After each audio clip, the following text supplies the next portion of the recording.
Well, there, Apple Bites. This is your Apple Bite WrittenWrit Ralph talking to you straight from our show here, the WrittenWrit, a show where you and you, get creative, have fun, and geek out.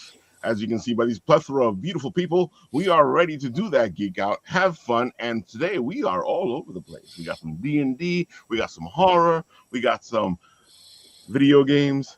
It's all over the place. And we even have Mr. Nat. Hello. I gotta say, Nat, it is good to have you. How was your trip to Japan? Oh, it was pretty nice. Pretty nice, yeah. I was waiting for you to do a bunch of videos over there. I got close, but I was on vacation. Don't worry about it. I figured you were having fun. I saw the pictures and all that stuff. Nice. Hope you enjoyed it.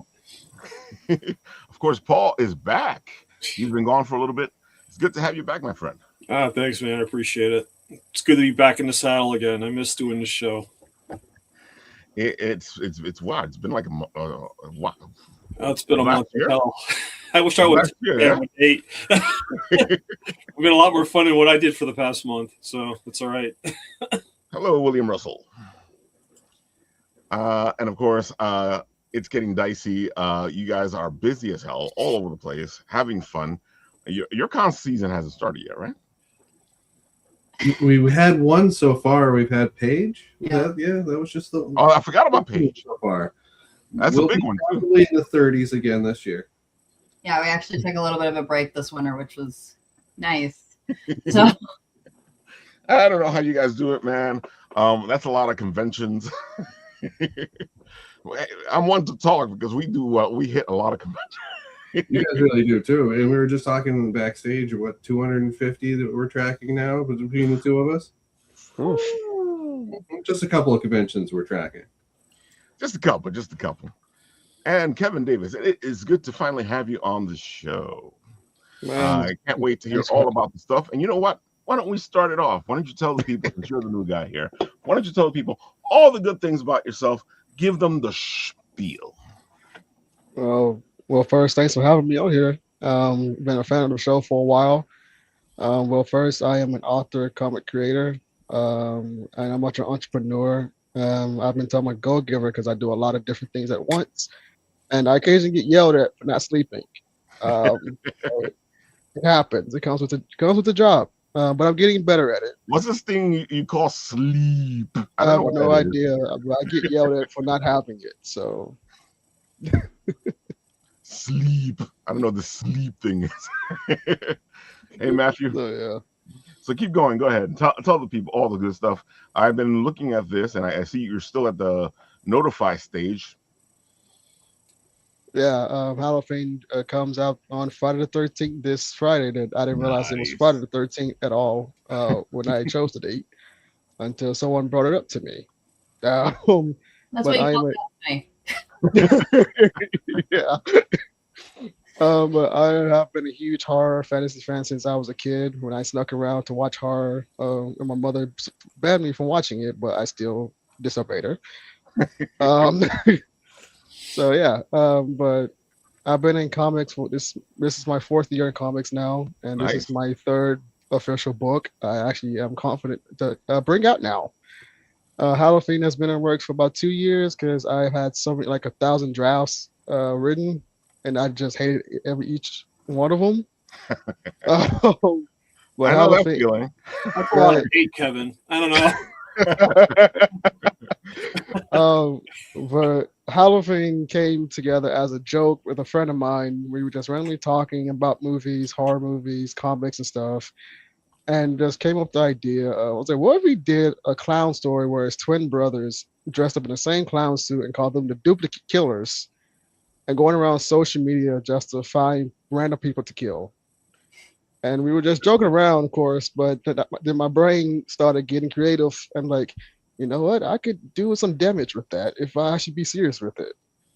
And I was like, I need to stop making jokes because they become to real life sometimes. So those are the best ideas, the ones that start off as jokes.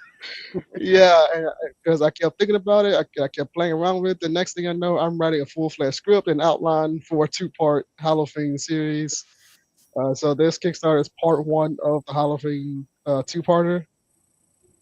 It's about 24 pages. Issue one and then issue two might be slightly longer.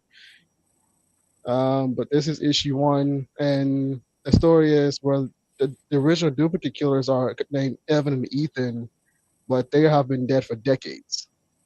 But for some reason, there are two new clowns around, and these two clowns are going after a group of friends. So they're trying to like up the ante what Evan and Ethan did, and you're like questioning, are they related to Ethan and Evan, or is this cult fan like Copycat. travel?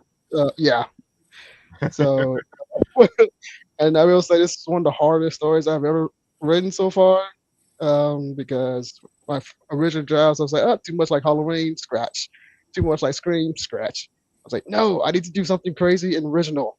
And I had to go through so many drafts, and I finally got to this. After 900 hours of pure torture, it's finally birthed out of labor. Jesus. So I feel like yeah. you really dove into that, man. The story sounds complicated already as it is, and then you're adding a mystery aspect to it, and then you have a slasher aspect to it. That's a lot of aspects.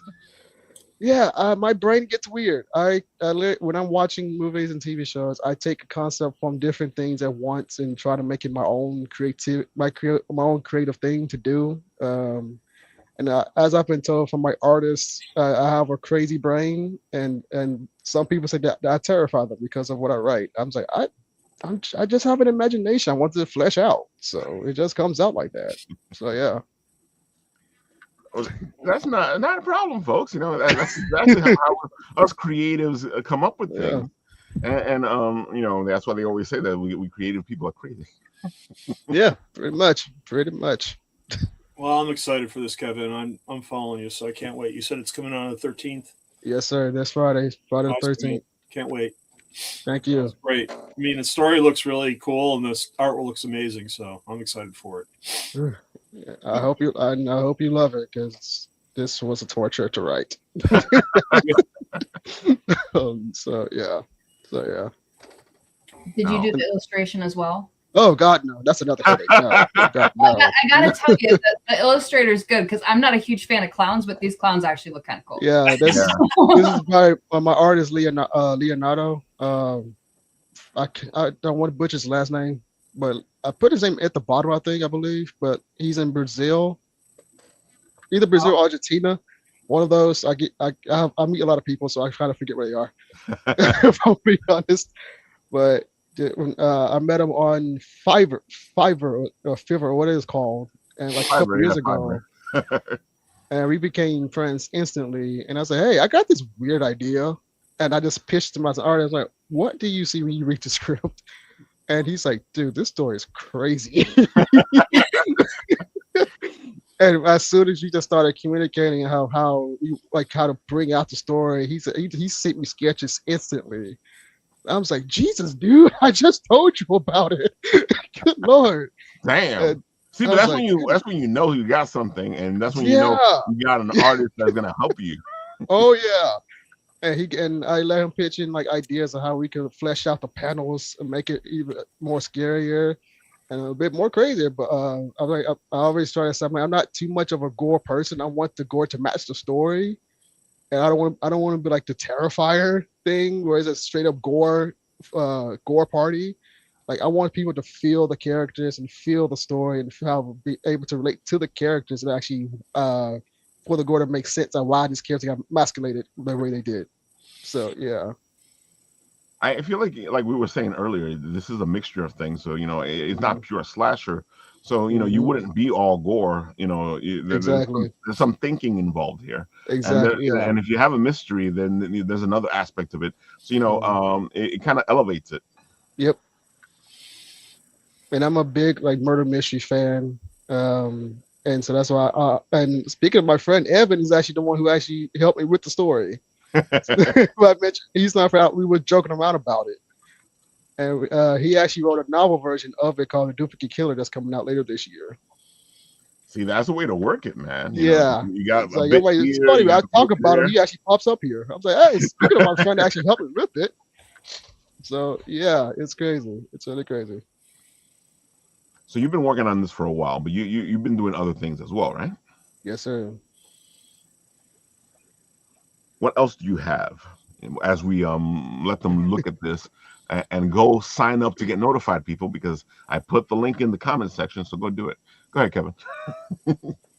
But outside of comics, I'm actually getting back to writing my own novels too. Nice.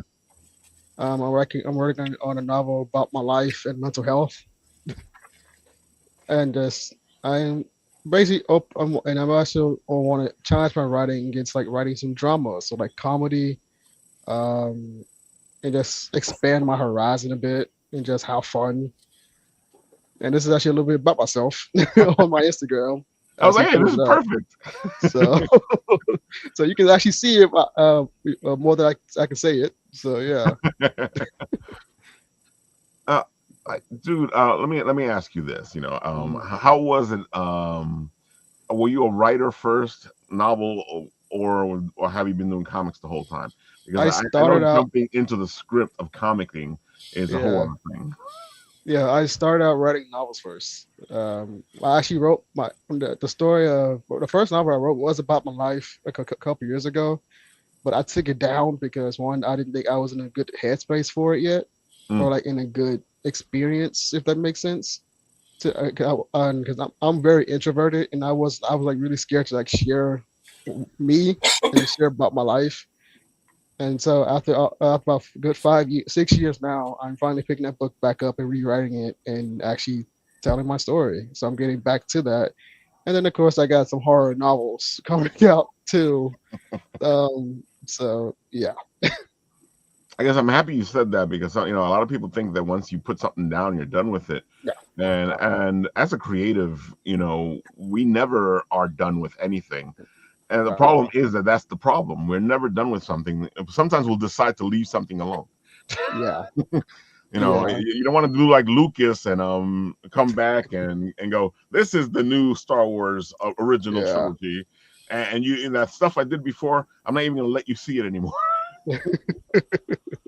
Yeah. Yeah. I literally have like 100 skills on my laptop that I go between because I know what I want to do with the stories, but they're like for later down the road. But I always update them when I have an idea for each one. But I prioritize my priority stories over my other ones, but I save everything. So I keep up with what I'm doing. Which is important, especially as a writer, because a lot of people think you're writing one thing.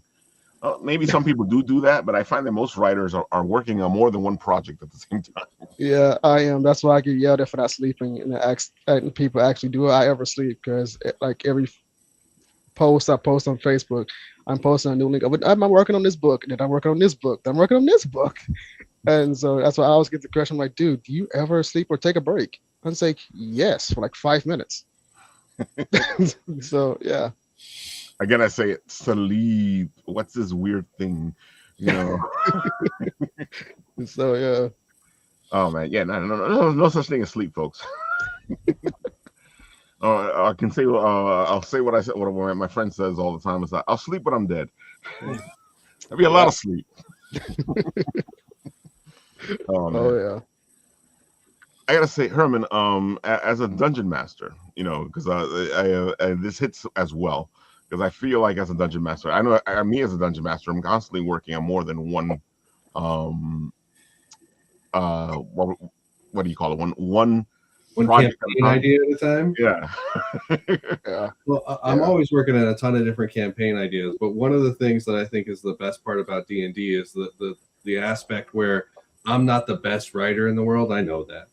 But I have a great campaign idea, and I let my players decide what the story really goes, and just kind of like what Kevin was talking about with his friend Ethan, I believe, that collaborative Evan. Yeah, that collaborative idea really spawned his comic book, and that's awesome, Kevin. And I'm sure Ralph, you feel the same way, where it's the collaborative nature of D&D to help bring that story to life, the crazy shit that happens at a table.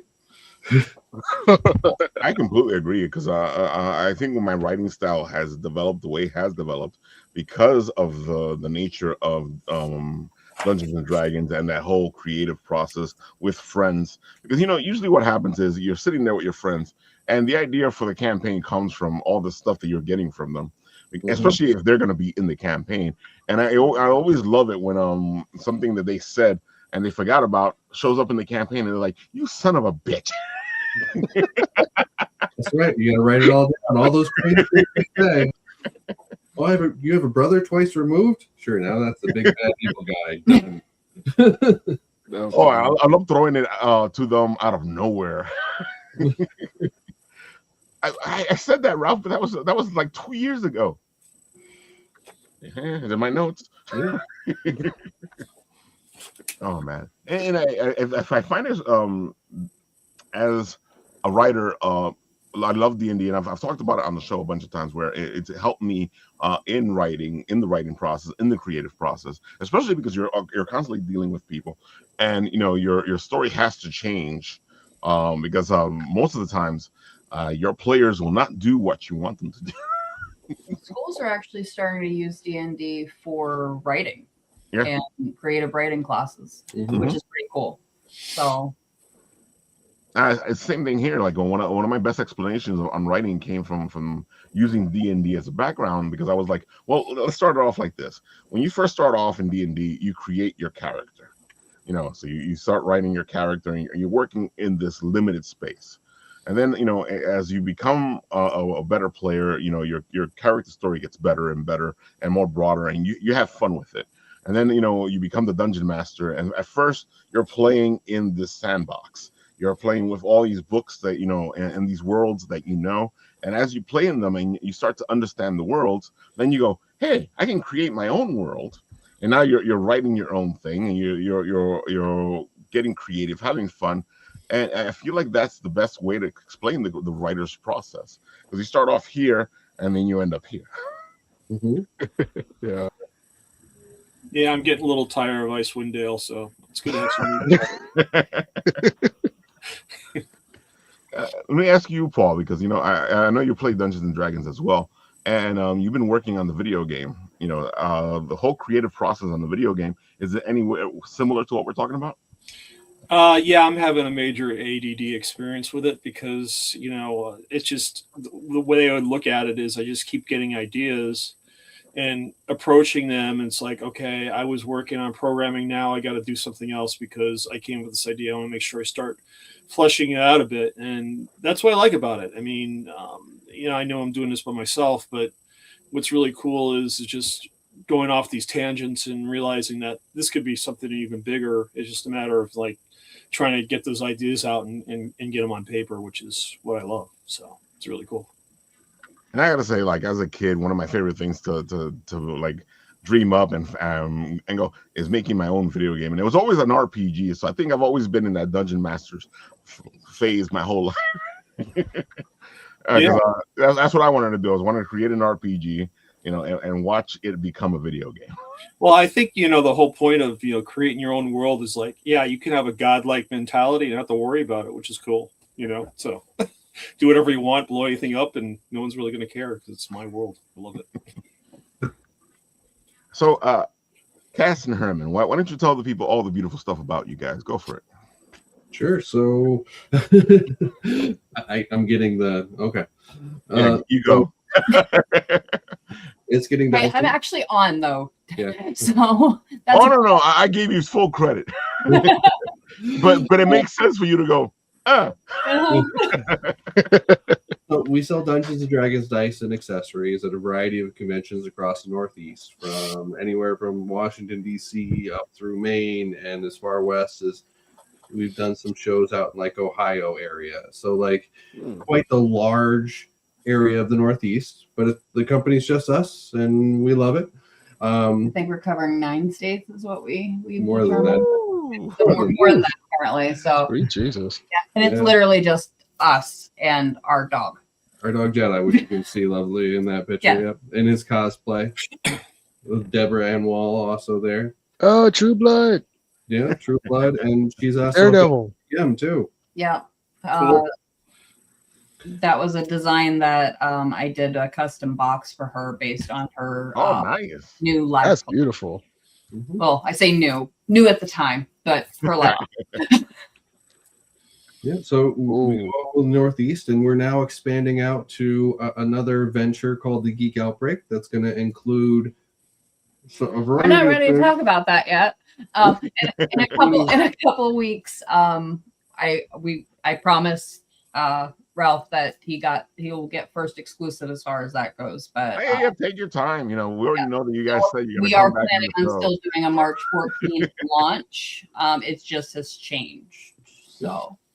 But besides that, we're also doing the Steampunk and Oddity show, and we're helping run that show. So kind of going behind the scenes after being vendors for as long as we have been, actually helping run a convention as well. Yep. Mm-hmm. Like I was saying in the green room, these pictures are great, man.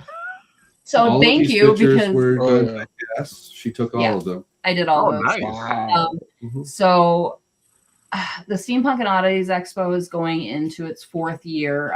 Danielle Basso, my business partner for the Geek Outbreak, that's been her show for the last few years. It's coming under the Geek Outbreak banner this year, and it's being amplified. It's being moved to a 2-day event versus the 1-day event. And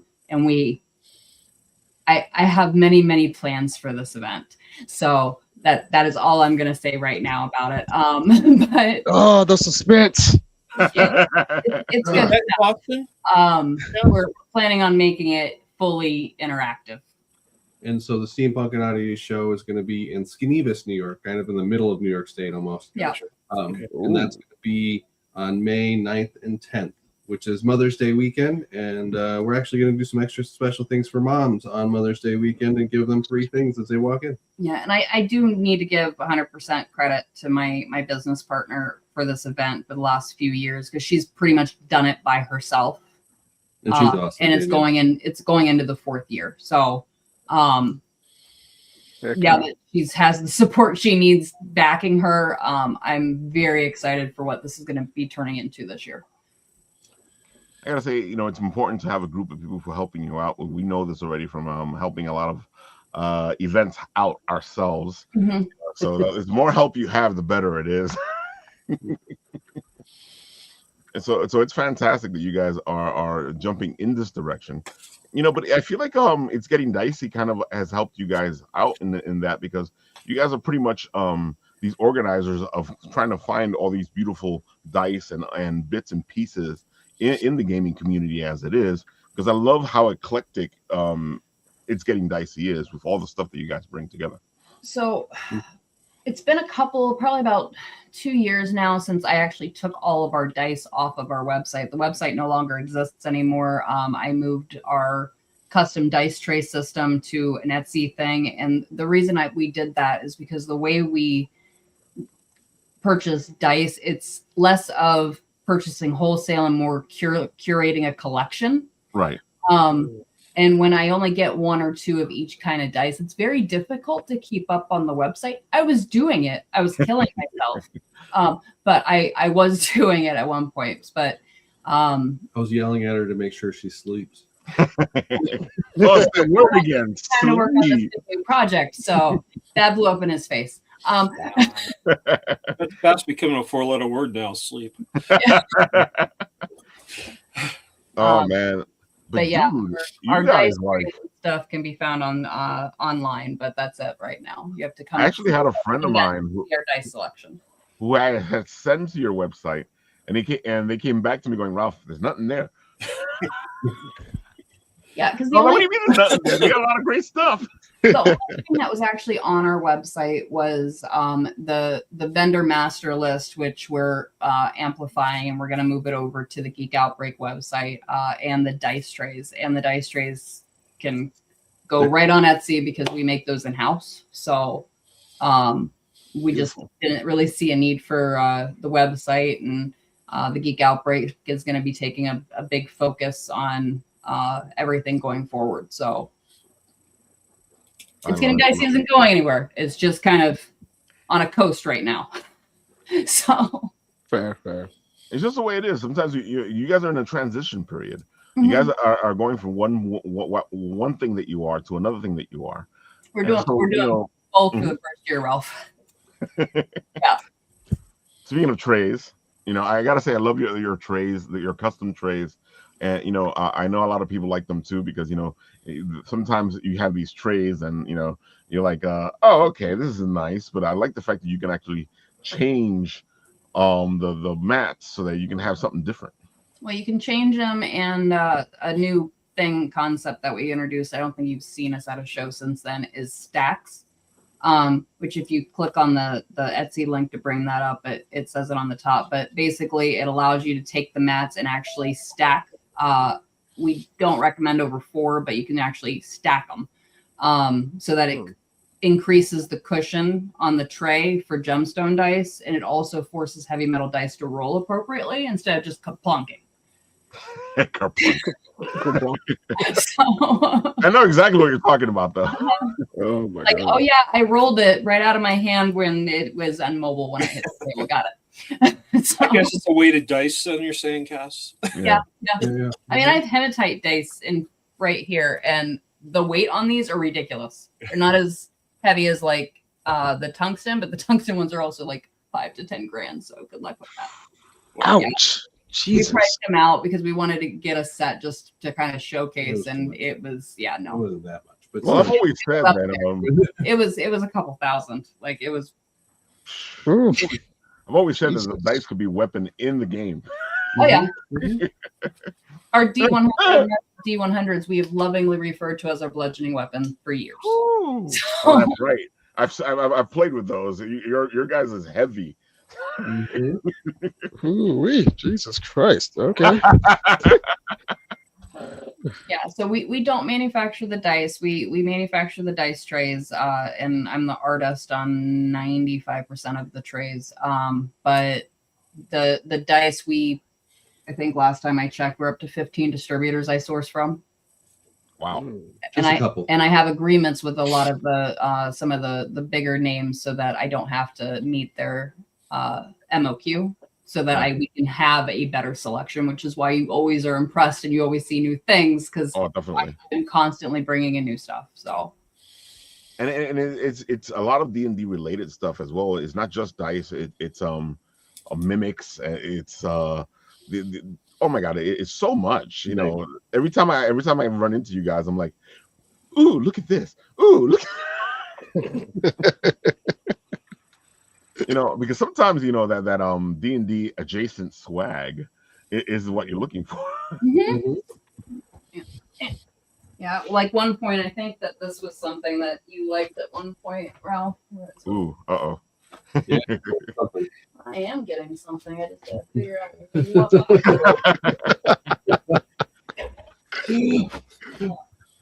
I can see what you're saying. Like, this is the studio where you guys are right now, so all your stuff is right there next to you guys, right?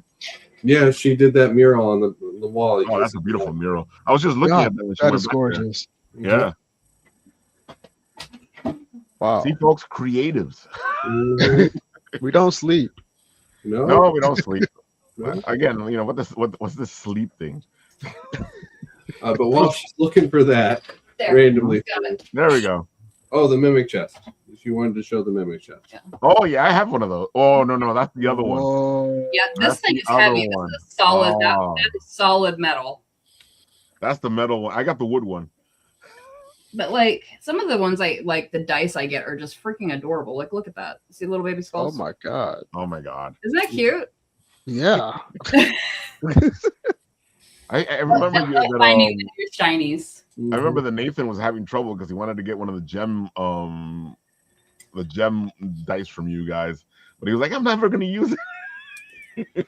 We have these nice trays in the stacks and make sure they keep them. That's how the nice trays and, became a thing. I had a set of gemstone good. dice that I wanted to use, and I was terrified to use the damn things. And there was nothing online that was gemstone safe, so the first tray was made for me, and then everybody liked it, and I'm like, fine. So. All See, right, that's what I like about you guys is you guys are in it. You guys play the games. You guys love the dice. You can see it in what you guys do. That you have this love for all this stuff because sometimes you run into these guys at the conventions and it's like, yes, dice there, right there. Go ahead. And you're like, Nice. All right. You don't find that, these guys are just selling stuff. You don't really like get the conversation. And I've walked away from a bunch of booths where you start asking questions and they don't know nothing about what they're selling. No, I mean, he's been DMing for, and I'm about to age you, 30 years.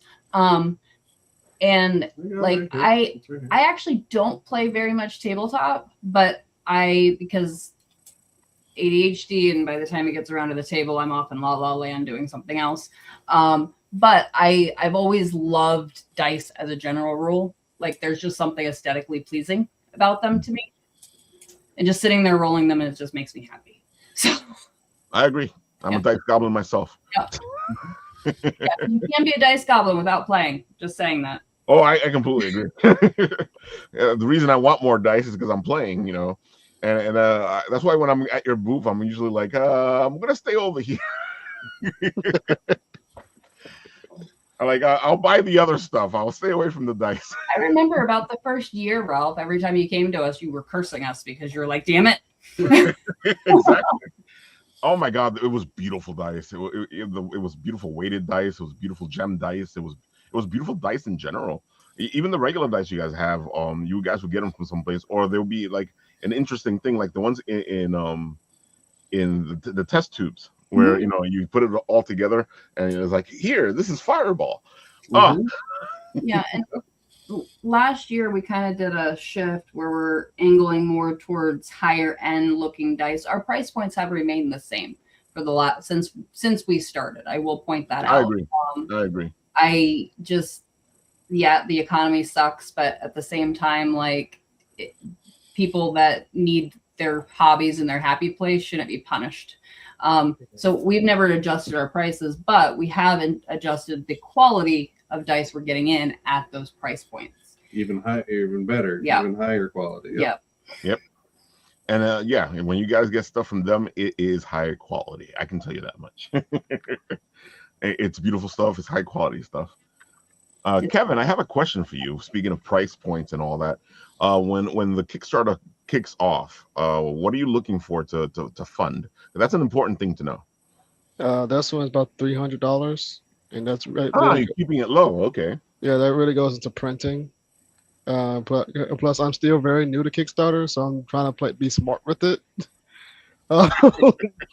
So this is my second Kickstarter. My very first one was successful, thank God. So I'm playing the ball with it, and I'm building myself up on Kickstarter. So I'm trying to keep it low and see how much I can get on Kickstarter. So yeah.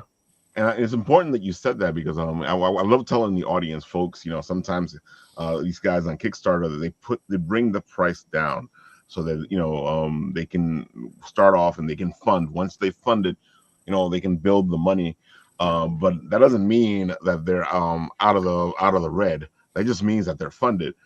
We need to make sure that they get more pledges and more money. Because the more money anybody with a Kickstarter has, the better it is. And folks, nobody's making money off of these Kickstarters. All they're doing is setting up the next Kickstarter, literally, or the next project. Yeah. Well, that's how I got my second Kickstarter. So yeah. Oh man.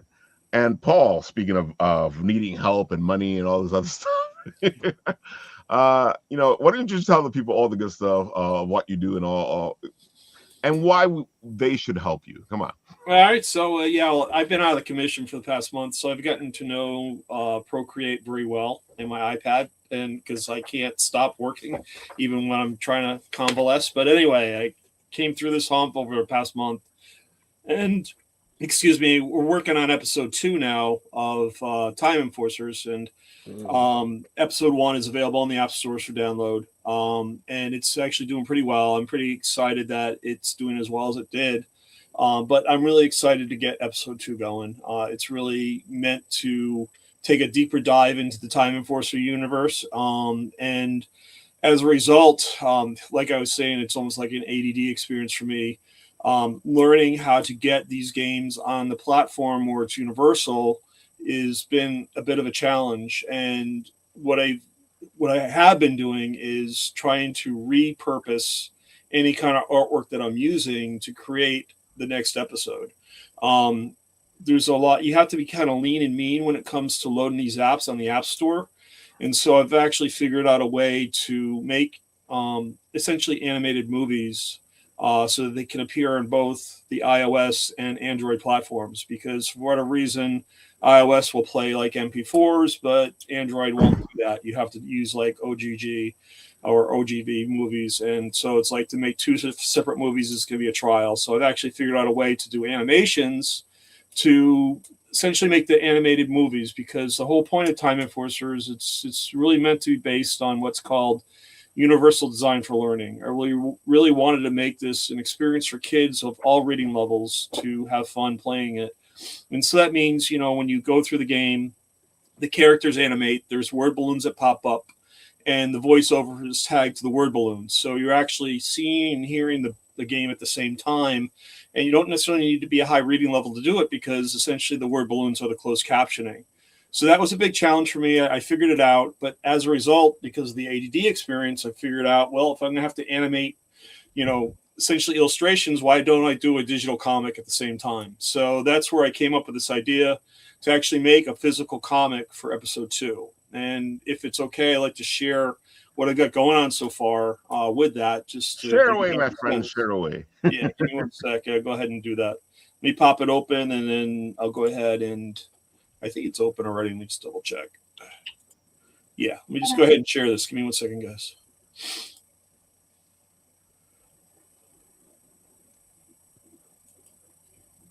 And it's funny because, as we do on the show, we have to do that whole 80s thing. Well, what Paul is doing right now is he's trying to set up the process. Okay, so can you see? Oh, cool. You can see it. So this is episode 2. Wow. I'm actually making, like I said, a physical comic out of it. It's going to continue their exploits of our Time Enforcer Agent Corps. We're actually introducing new characters to the book this time. We're looking to focus on Amelia Earhart, and we're going to be featuring Detective Nick O'Time. He's actually a made-up character, but he's based on the film screen characters like Sam Spade and Philip Marlowe from the film noir period of the 30s and the 40s.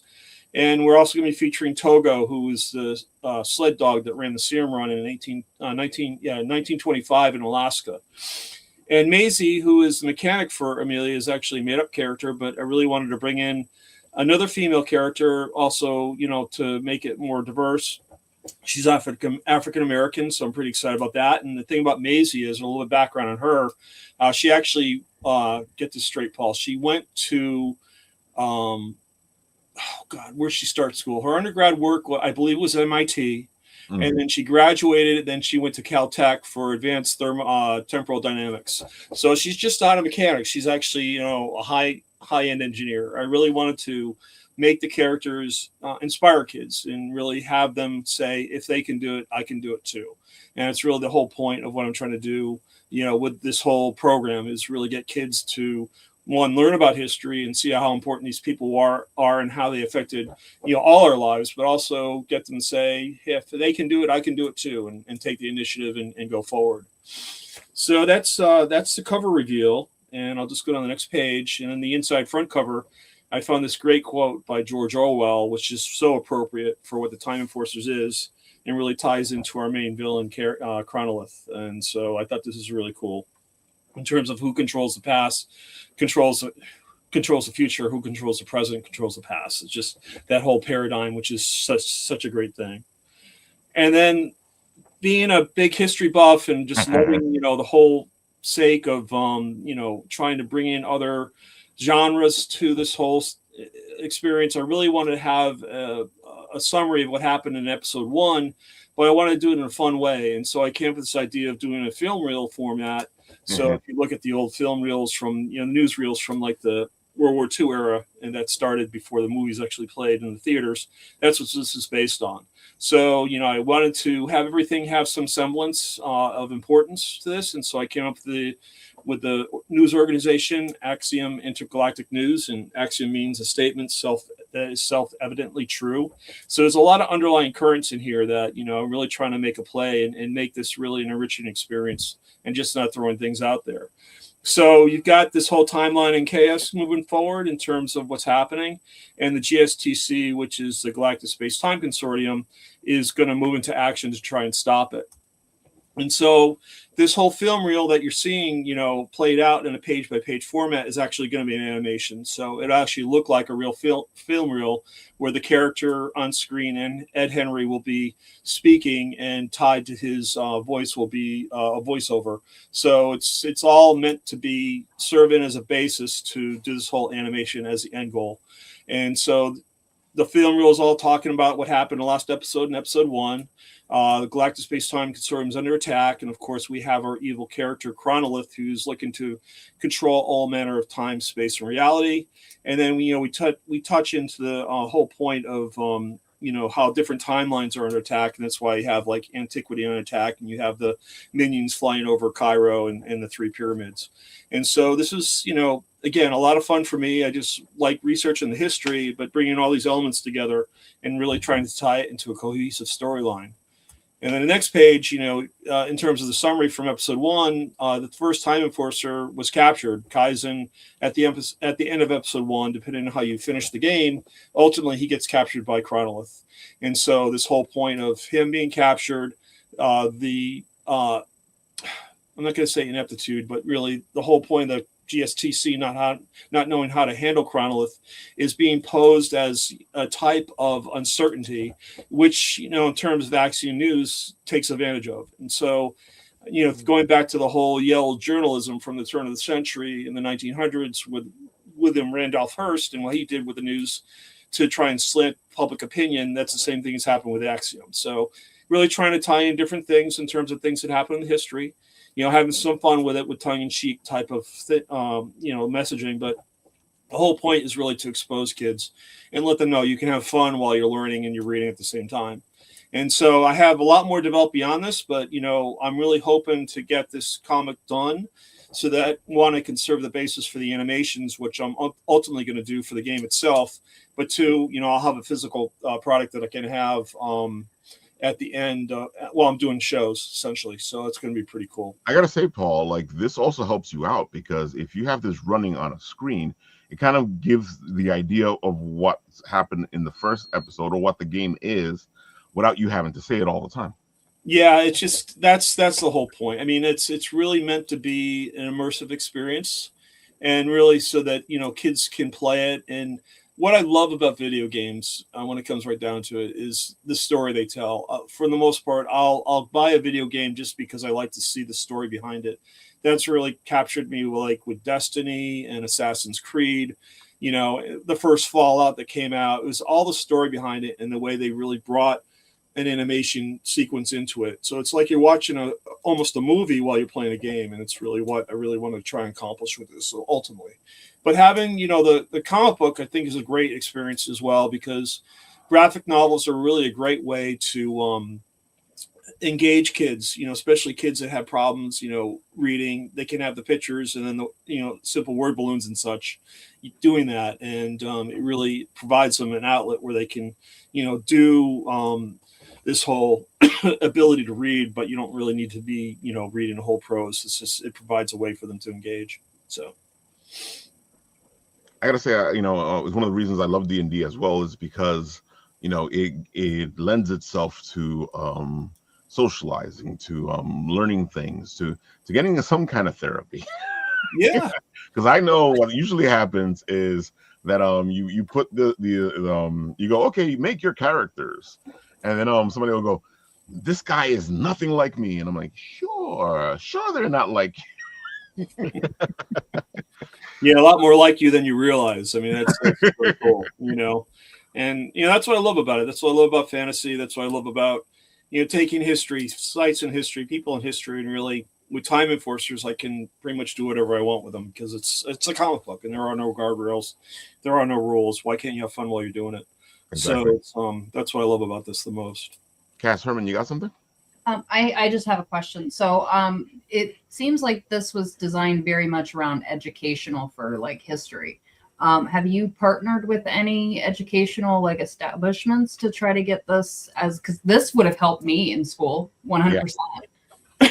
That's a great question, Cass. Yes, I actually was at a couple of conventions last fall. I attended EdTech Week at Columbia University, and then I did the NJEA conference in Atlantic City. And I've actually developed a whole curriculum program for kids. I have it set up right now for New Jersey, New York, and Indiana, I believe. And I just don't have the content. I mean, I have a whole course laid out for different timelines, different eras. It all ties to what the education departments require for mandates in terms of what needs to be taught. And this is a perfect sense into it because with this current state of education, everything's focused on English language learning and then mathematics. And even science and social studies are getting left behind. And what I'm finding is what I love about the social sciences, like what's happening with this game, you're tying in other aspects besides just learning history. I mean, if you want to learn about Sir Isaac Newton, you learn about physics, but you also learn about Sir Isaac Newton at the same time. And so the tie-ins with science, with history, with mathematics, and just reading, this is really doing a whole type of package deal, which I think is going to be really phenomenal just in terms of engaging the kids that way.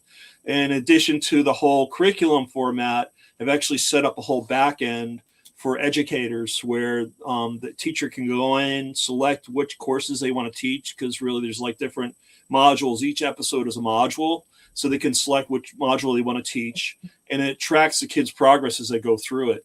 So the whole premise is it's meant to be a whole gamified experience, right? I don't have my kit with me, but it's in the other room. But really what I've done is I've designed what's called the field manual. So the kids get this manual that is a journal, and they actually go in and actually journal every day. They actually have to write things down as opposed to like reading a screen. And it's all going back to basics and teaching kids, you know, what it is to journal every day. Even if it's 5 minutes, just write your thoughts down. Because you're going to come back and be able to see it, you know? And so it's that there. It ties in with the game. So the kids, you know, in addition to journaling, they play the game as homework. And they come back, and then after the first week of research, where they get to choose what they want to research. So if they're going to do, like, say, feudal Japan as their subject, right? They're going to be able to choose the person, place, or thing that they want to research. If they want to look at, you know, Buddhism, they can do that. If they want to look at, you know, why samurai were the great horse masters at the time, they can do that. And after they do a week's worth of research, they go out and try and figure out, being good time enforcer agents, what it is they need to do. They catalog everything. Then they get together back as a team. And they have to work as a team to do a presentation together. And it's not like leaving everything up to one kid to do all the work. They all do the work together and formulate a presentation. It could be a poster. It could be a PowerPoint. You know, it could be an act out. It could be a thing they act out on stage, whatever that is. But the whole idea is to get them to understand how important writing is, and then how to get together and collaborate as a team to make a presentation. And that's really the whole premise of what I got going on with this. Ultimately, that's my goal in terms of what I'm looking to develop. It's brilliant. Thank you. I appreciate it. You know, this is something that it struck me. This came out of COVID. You know, I went through COVID with pretty much all my kids at one point or another, because I had kids in college. They actually had to stay home one semester. And then I had my son who was in high school, and it was an awful experience. I mean, the teachers were thrown into a crucible. They didn't have the tools to present the information to the kids. And the kids were sitting in their room on a computer watching, you know, 27 black screens. It's like, what a wasted effort and time and opportunity to really get kids engaged in learning. And that's really the whole premise of why this came out. I really want to make it a fun experience for kids and not just a chore. And I think the more you can make things fun for kids, and it's going to get them more engaged and hopefully spark some curiosity where they want to go on their own and start learning. So that's what I love about it. I, for one, and I know that at least you and Ralph could agree, we very much remember the Oregon Trail in school. Oh, yeah. Legendary. Certain things that you just remember because they were fun. Yeah. Yeah. I mean, that's what I love about it. That's what I love about that game, especially. It was really realistic to the facts, but you were playing at the same time. And that's really the whole point. And that's, you know, whatever I do with this game, anything I do for research, everything is sourced. I mean, I'm not a historian, but I do research. And so if I find something on Britannica.com or Smithsonian.com or wherever it is, I go to viable sources and then bring the information in and then get the kids, you know, the opportunity to look at it themselves. And that way they can, you know, do the sourcing themselves based on what I find. So it's really, you know, how I'm trying to tie everything together for this. So Dude, I wish you was my teacher when I was in school. I think I would actually love school if you was my teacher. Shit. I'm not a teacher. I'm a marketing guy. So it's But just like, still, this is freaking You're a amazing. teacher, brother. You're a teacher. Like, this is amazing. thanks. I gotta appreciate show it. what Paul's been Yeah. busy, and I helped him out with this, but he put all this together. Hold on. Oh, this is fun. Los Angeles, City of Angels, 1947. The war's over, but the streets still feel like they're fighting somewhere. Something sinister. The air's thick with the whiffs from Pan's 24, all-you-can-eat blue plate special, hot asphalt, and bad intentions. Neon signs buzz and flicker, casting purple and green halos into the puddles. Ripples that shift the wrong way, like the streets casting reflections of someone or something that should not belong here. That's when you'll find me, Nick of Time, detective, time enforcer, and the guy they call when history's about to get itself into a knot. Some folks say I'm as tough as a $2 steak, and they're not wrong. But I've got a soft spot for the ones worth saving, the lost souls, the underdogs, the ones who never got their fair shake. I've chased crooks down back alleys, across oceans, and through centuries, and I've learned one thing. Time's got teeth. Bite the wrong way, and it'll chew you up quick and spit you right back out. But me, I keep my rules close, my friends closer, and my watch wound tight. Because in this city, and in this job, if you're not watching the clock, you're already out of time. You Yeah, sound like an enforcer, Ralph. That still gives me the shivers whenever he does in this job. I just love it. Ralph, you did such a great job with that, man. I didn't pay you enough, that's for sure. I gotta say, man, it was so much fun doing that, and you guys all know I love my noir detectives. I was raised in that stuff on the noir detectives, and then later on the 70s detectives, and then the 80s detectives. So it's all fun to me. Well, I started doing artwork because I'm trying to bring as many cultures and ethnicities into this as possible, because I really want to make this open to everyone. And so one of the executive director of the GSTC is H.G. Wells. And so H.G. Wells was an Englishman, but I really wanted to make him Hispanic. And so I started drawing H.G. Wells and said, "Oh, Ralph, I think I got another opportunity for a voiceover for you." So he's looking a lot like Ralph at this point. So I think he might be with that one as well. I saw that little bit of art. I was like, wait, that guy looks familiar. It looks really like you. It's so cool. I gotta say, I love the personality here who goes to the conventions and sells your stuff.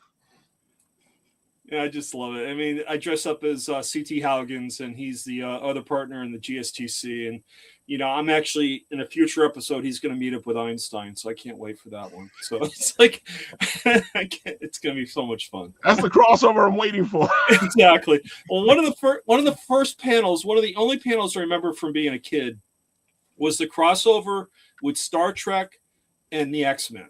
Oh, my God. It was just one panel, okay?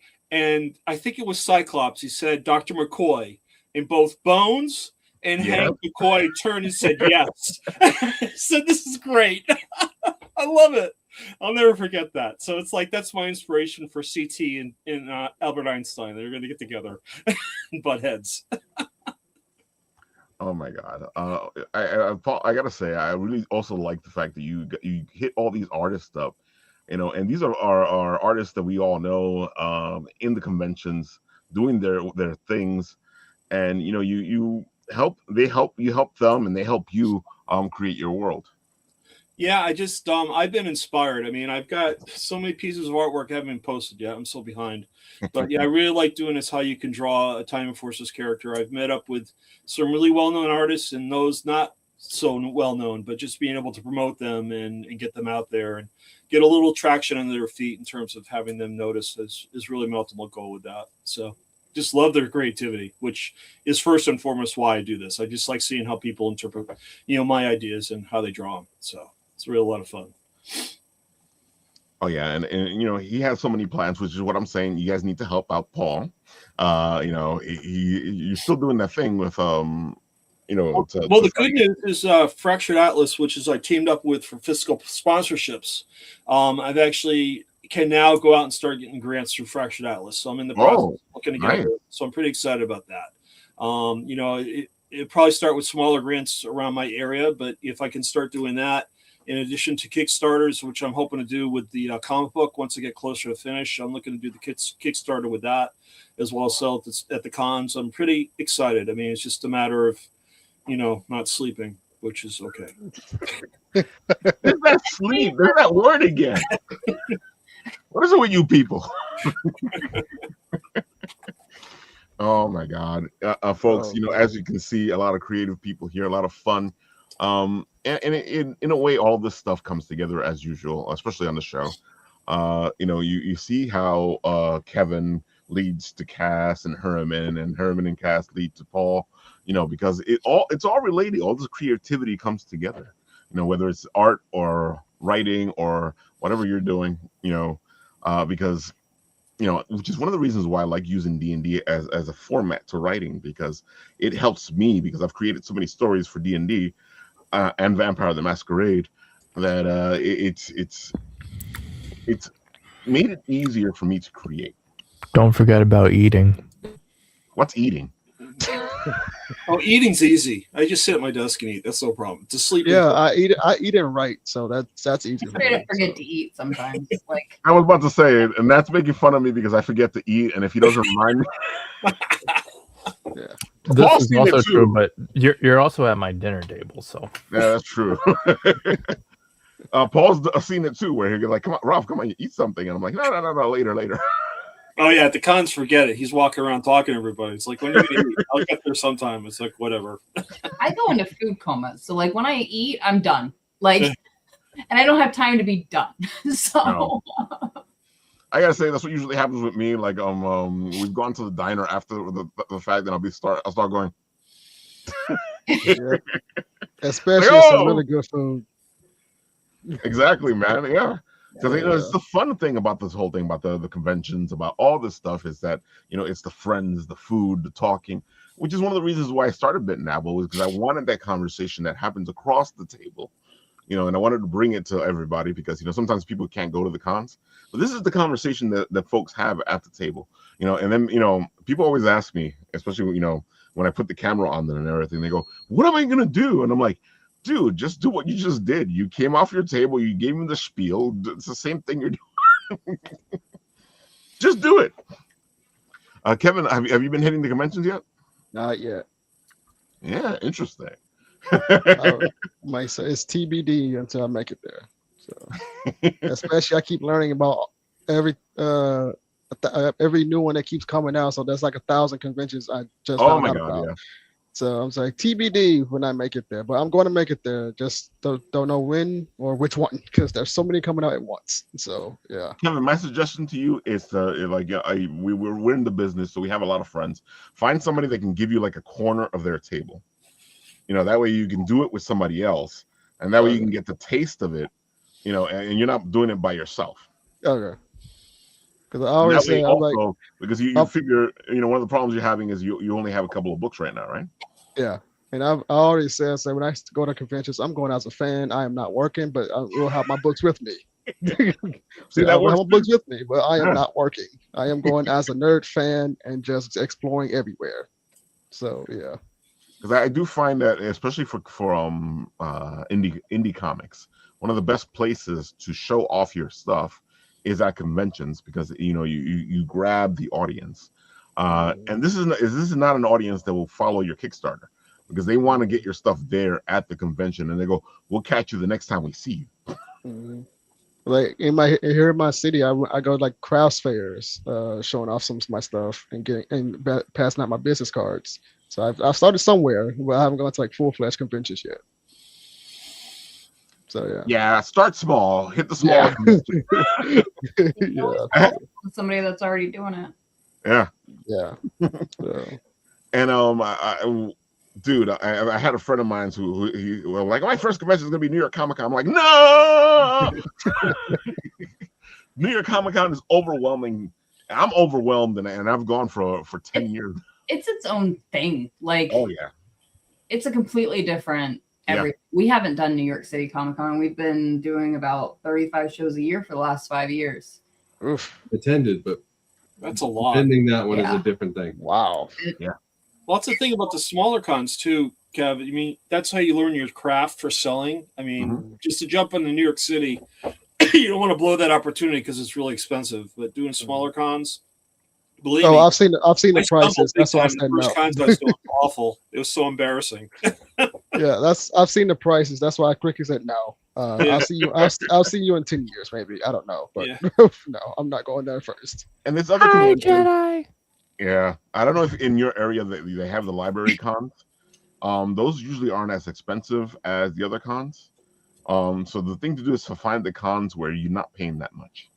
Yeah, they have cons here that I never knew existed. So If you saw Yeah. our list, you would be like, what? I do this all the time. I saw their list and I was like, what? like literally, my sister had looked up like events around our area, like in our city. When I'd say there was so many events I never knew existed, I'm like, we have parties here? Like Yep. really? Mhm. I was like, what the heck? That's like I see the Memphis Comic Con Expo. I was like, we have a Comic Con here? Like what in the world? I was like, Jesus Christ! Like How did I and not then, know? and then there's comic shops in my area that's a walking distance from me. And I was like, I never knew you existed, but I do now. That's why you're going to see me every time I get a haircut. We- So We've been to shows where we literally walked across the street to the gas station directly across from the convention center, and they had no clue what was going on. Yep. Jesus, wow. Like, what? What's going on in there? What's happening? Dude, it's Oh my convention. God. There's a Wow. convention in there? Mm-hmm. What's One all of these the weird best people cons in we did was costumes? we went to Bronx. It was amazing. Bronx Anime. Oh my God. That was one of the best Bronx Anime. cons I went to. So much fun. Wow. And that was in the the church. basement of a church. I loved it. Yeah. It was great. That's Hey awesome. Ralph, remember when what was it? It was at Cradle of Aviation. What con was it across from the reptile convention? And neither one of them knew what was going on with the other. I think it was it was either retro gaming or tabletop. Yeah. Aviation. Long Island tabletop, Okay. Yeah. Hello? So right across from Hofstra University. Gotcha. Yeah, so exactly. the field right across from Cradle of Aviation was having a reptile convention. And Cradle of Aviation was having a comic convention. And neither one of them knew what was happening except for me and Shen, who went to both events because we were planning on it and we didn't know they were across the street from each other. Well, at Oh. the same parking lots, there was Hofstra University had Eternal Con, and right outside of Eternal Con, there was like a state fair or something going on. And neither one of them knew about each other. Exactly. It happens all the time. Yeah. That is crazy. Yeah, Cass, Herman, you guys need to do Long Island Tabletop. Fantastic convention. It's a lot of fun. People actually play D&D there at the convention. And other role-playing games.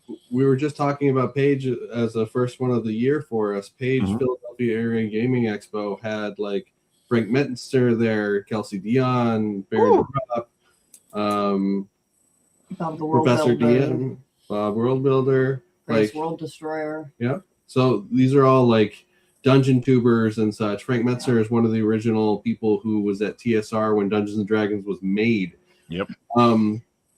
So, but at this convention, just like Gen Con or Long Island Tabletop, it's just people playing Shadow Dark, D&D, Pirate Board, like every tabletop game you can think of. The biggest space in this entire place was all for gaming. Like vendors were separated out. But I mean, it was impressive with what he did.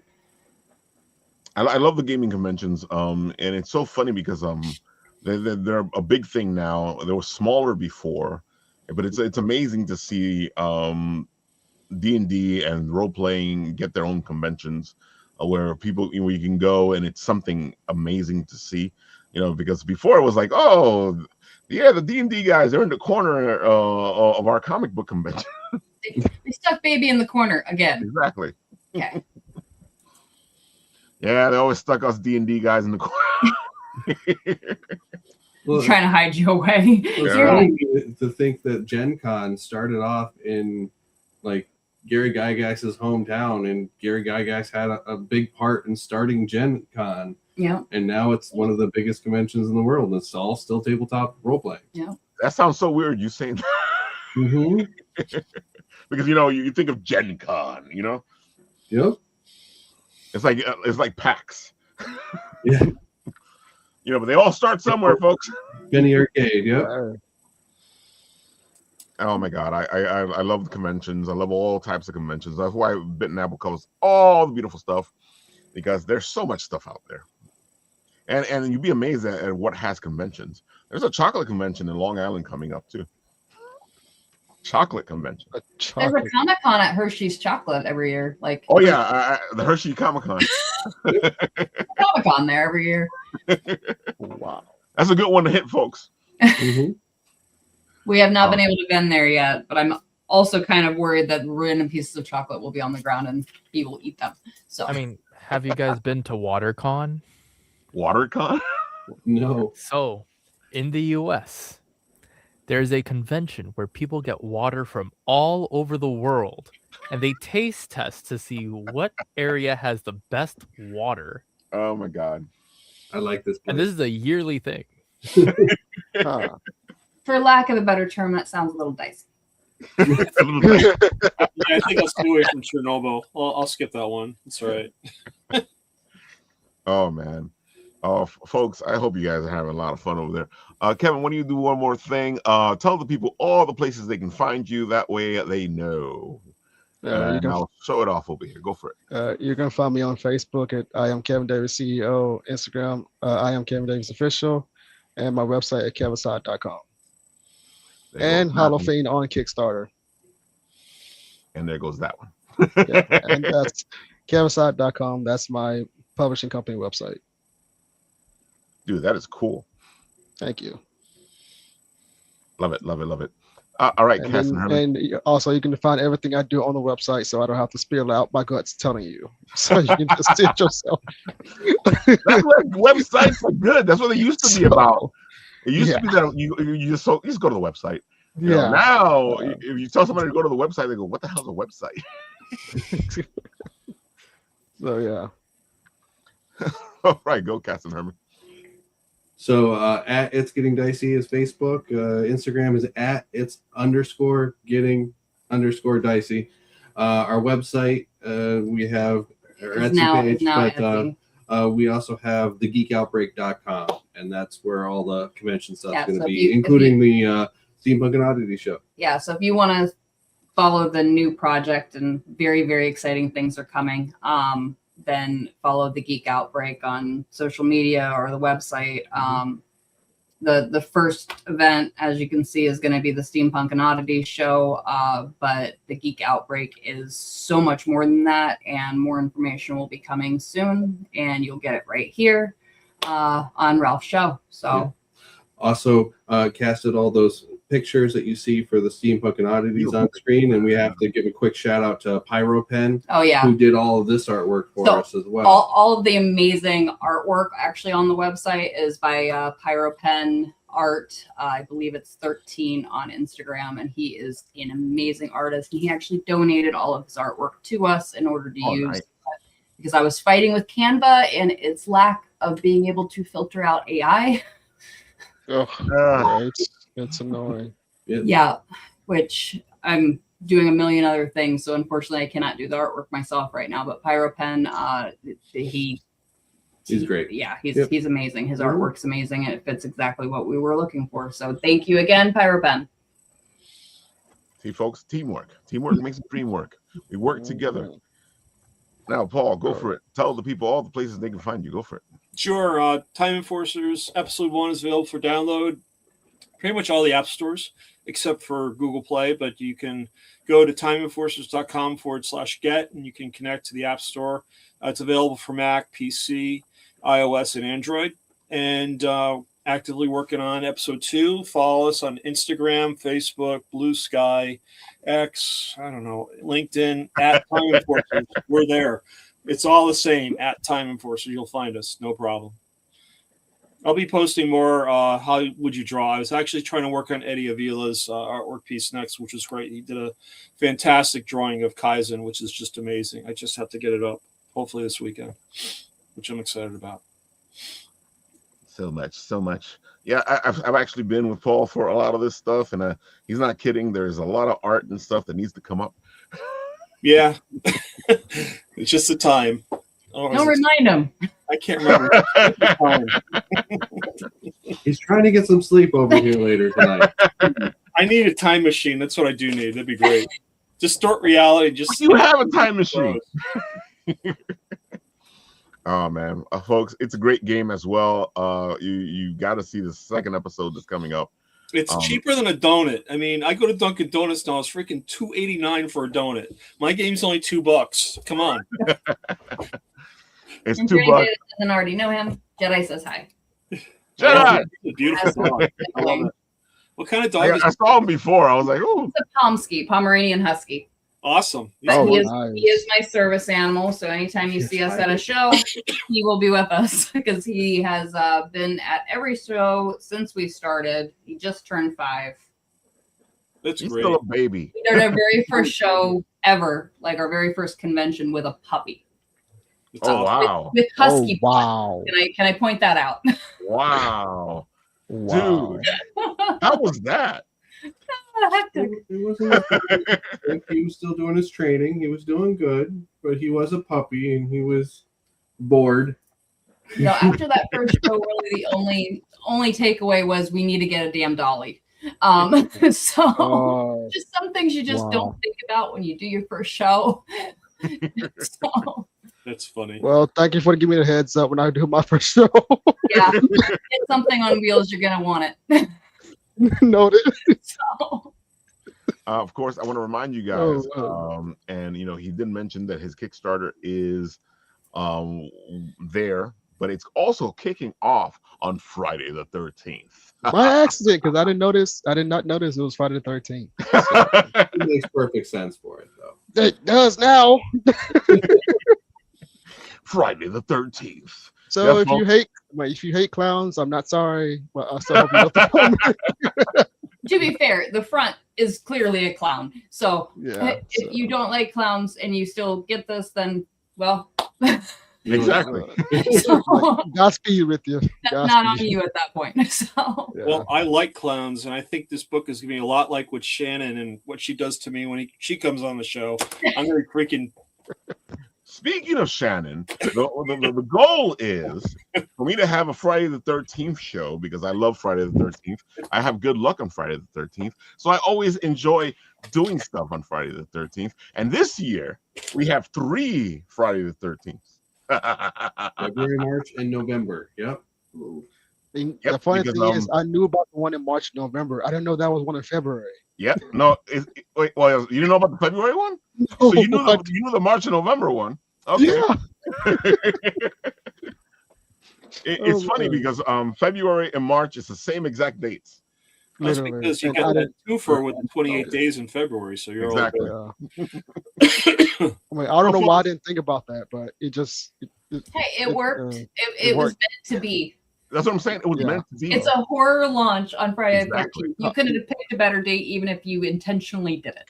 It's like the comic gods just put the date right there for me without even noticing. So yeah. So folks, Friday the 13th is going to be busy.